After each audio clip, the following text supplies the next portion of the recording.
Good morning mga kananay, good morning. Katatapos ko lang maglaba mga kananay.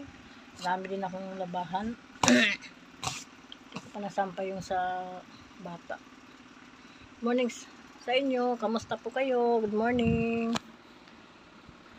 Pahinga muna ako mga kananay. Alam mo ka mga kananay, kaya kahapon siguro 2 araw, pangatong buti okay na yung lagnat ko mga kananay. Nagtrangkaso kasi ako Kaya hindi ako nakaano mga kananay, trangkaso ako.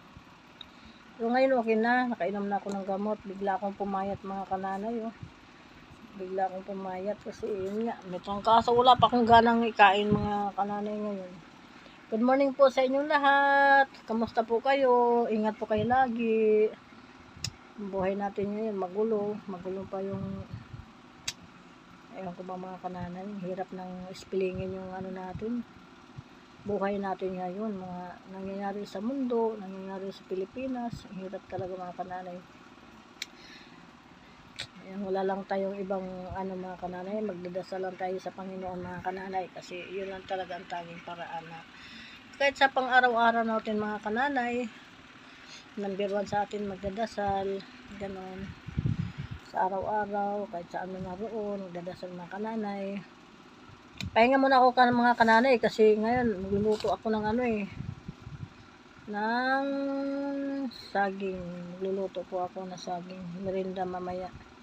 Merienda namin ng mga bata mamaya. Yan, saging. Isang piraso lang naman to mga kananay.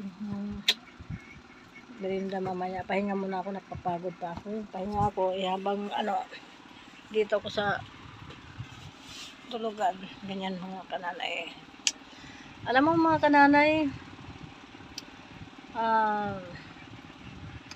ma-share ko lang sa inyo, sa totoo lang mga kananay, hindi ako perfectong nanay, hindi ako perfectong tao, marami din akong kasalanan, siyempre sa isip, sa gawa, ganyan mga kananay, sa isip, sa gawa, sa salita. Yun, doon tayo nagkakasala mga kananay di ba? Pero mga kananay, hiningi ko rin sa Panginoon, dinadasal ko yun sa Panginoon, hiningi ako ng tawad na ganon, patawarin ako sa mga kasalanan ko. Alam mo mga kananay, nung kabataan ko pa, may share ko lang mga kananay, kasi ako pasaway talaga ako ng bata pa talaga, kasi maaga ako nawala ng nanay. Doon ako sa kapatid ko sa Manolo Portage tumira, ganyan. Itong aywan ko ba yung